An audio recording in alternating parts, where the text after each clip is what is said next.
দেখো, তার কথা আমি মানতে পারলাম না, পারা ইংরেজি ক্যান, পারলাম না past indefinite could not.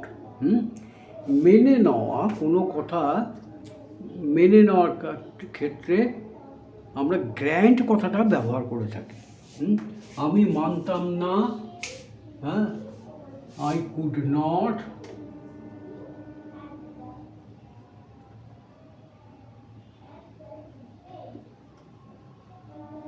take it granted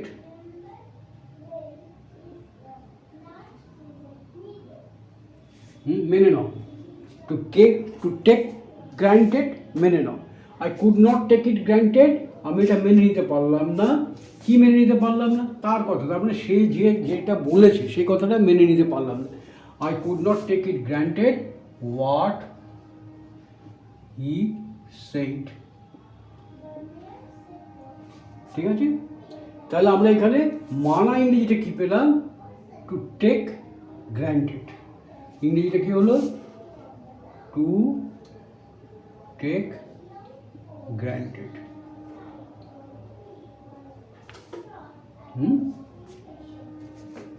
এইটাই দেখো, এইবার আগে যেরকম ওয়েদার নট দিয়ে আমরা পড়েছিলাম, এখানেও দেখো তুমি মানো বা নাই মানো, কথাটা সত্যি।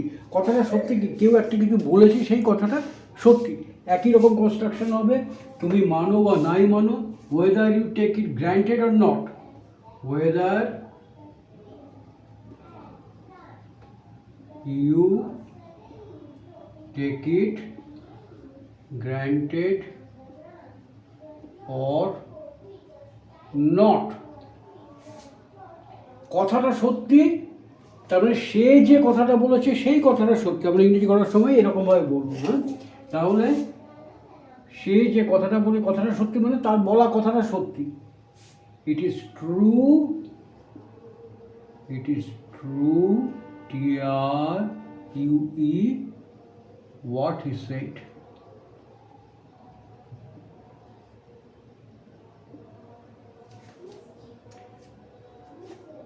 আবার দেখো, আমরা অনেক সময় বলি মানবে কি মানবে না সেটা তোমার ব্যাপার। এই কথাটা তুমি মানবে কি মানবে না এটা তোমার ব্যাপার, কিন্তু কথাটা সত্যি। দেখো, whether you take it granted or not, it is up to you. তুমি কথাটা মানবে কি মানবে না, তুমি কথাটা মানবে কি মানবে না, এটা তোমার ব্যাপার, তোমার ব্যাপার। এই যখনই বলবো তোমার ব্যাপার, সেখানে কি হবে? Whether you take it granted or not, it is up to you, it is up to you. তখন আমরা বলবো but it is true, but it is true what he said. বোঝা গেল? এই দেখো, এইবার পরেরটা দেখো, তোমার কাছে ঘাট মানছি। ঘাট মানা কি? ঘাট মানা অর্থ হচ্ছে কারোর কাছে ক্ষমা চেয়ে নেওয়া, আমি ভুল করেছি এটা স্বীকার করে নেওয়া। অ্যাপোলোজাইজ।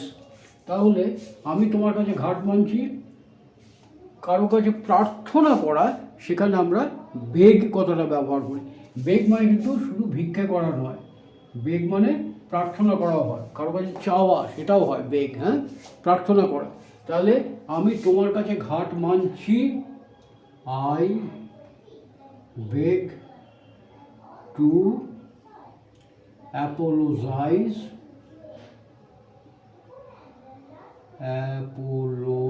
অ্যাপোলোজাইজ, কোথায় একটা ভুল করছি, apologize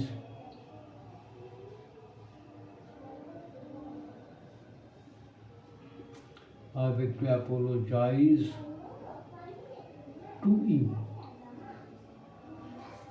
I beg to apologize to you. আমি তোমার কাছে ঘাট মানছি।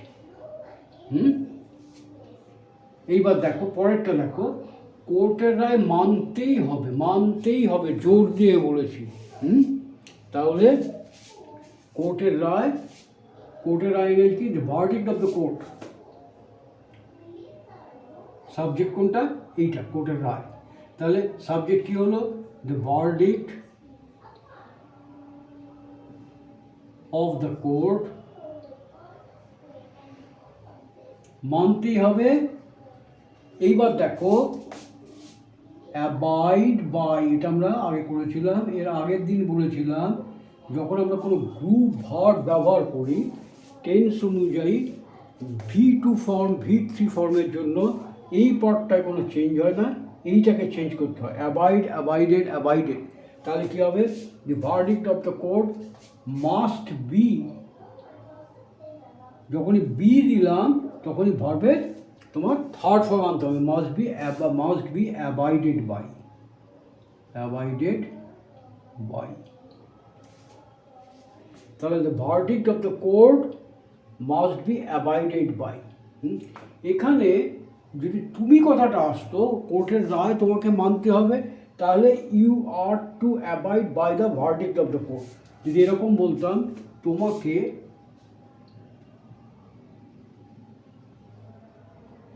তোমাকে কোর্টের রায় মানতেই হবে, তাহলে সেরকম ক্ষেত্রে আমরা কী করতাম? সেখানে আমরা বলতাম ইউ মাস্ট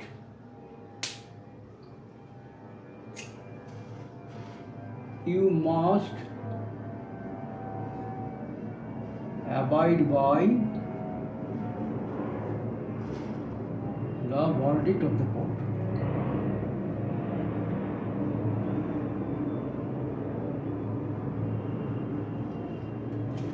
বুঝে গেল? You must abide by the verdict. আমি লিখছি আর আমার বারবারই সন্দেহ হচ্ছে কোথাও কোনো ভুল করে যাচ্ছি কিনা, স্পেলিং মিস্টেক করে যাচ্ছি কিনা, কোনো স্কিপ করে যাচ্ছি কিনা। যাই হোক, তাহলে you must abide by the verdict of the court. এবার দেখো, তুমি চুক্তির শর্ত মানোনি, নেগেটিভ সেন্টেন্স, এটা প্রেজেন্ট ইনডিফিনিট টেন্স।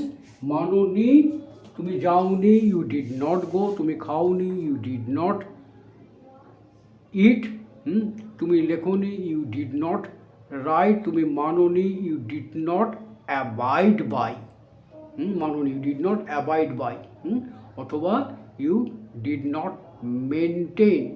আবার এরকমও বলতে পারি you have not maintain, have লিখছি তাহলে হ্যাভ হলে পরে মেনটেনের থার্ড ফর্ম হবে, has not, you have not maintain. হ্যাঁ, এবার দেখো তুমি চুক্তির শর্ত মানোনি, আমরা দুভাবে করতে পারি। কীভাবে করতে পারি?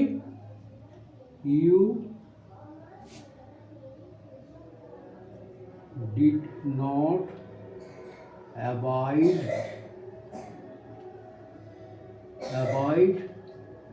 বাই দি কি, চুক্তির শর্ত।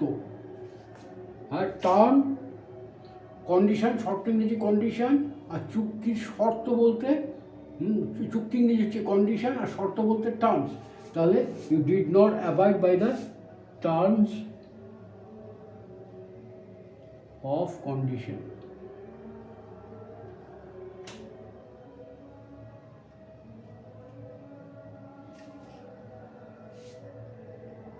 এখানে ভুল করলাম মনে হচ্ছে, ভুল করে ফেলেছি। You did not avoid by the, এইটা হচ্ছে শর্ত, আমি এখানে ভুল করেছি, এটা হচ্ছে শর্ত আর এটা হচ্ছে চুক্তি। তাহলে হবে অ্যাভয়েড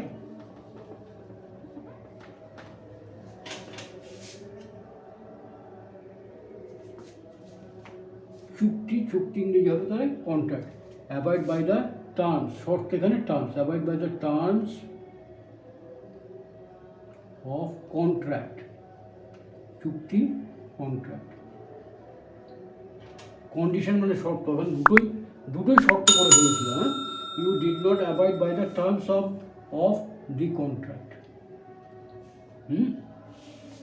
এখানে অ্যাভয়েড বাই দিয়ে মেনে চলনি এরকম যদি বোঝাতে চাই, মানোনি আর মেনে চলনি, যা যা কন্ট্রাক্টে যা যা শর্ত ছিল সেগুলো মেনে চলনি, সেখানে আমরা বলতে পারি you did not maintain, MAINTAIN,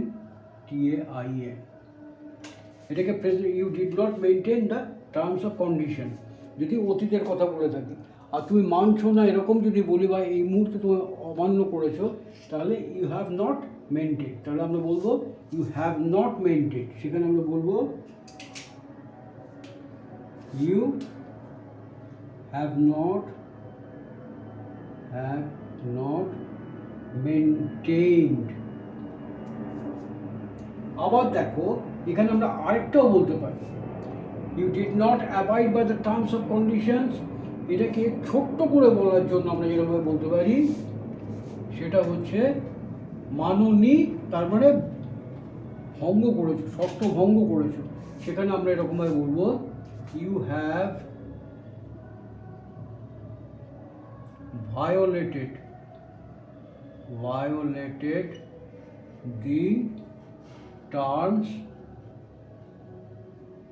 of contract. You have violated the terms of contract. ছোট্ট করে, ঠিক আছে? এত বড় করার আমার দরকার নেই। স্পোকেন ইংলিশে সাধারণত এরকম ছোট ছোট বাক্যই ব্যবহার করা হয়ে থাকে। ওকে, আশা করি কিছুটা তোমাদের বোঝাতে পেরেছি। এই পার্টগুলো একটু দেখে নিও ভালো করে, নিজেরাও কোনো সেন্টেন্স তৈরি করে, নতুন নতুন সেন্টেন্স বাংলা তার এটা তৈরি করা প্র্যাকটিস করার চেষ্টা করো। আশা করি সড়গড় হয়ে যাবে। ওকে, থ্যাংক ইউ। কোনো রকম অসুবিধা হলে, কোনো জায়গায় ভুল খেয়াল করলে সেটাকে আমাকে রিমার্ক করে জানিও। I will get it corrected. হ্যাঁ, ওকে, থ্যাংক ইউ।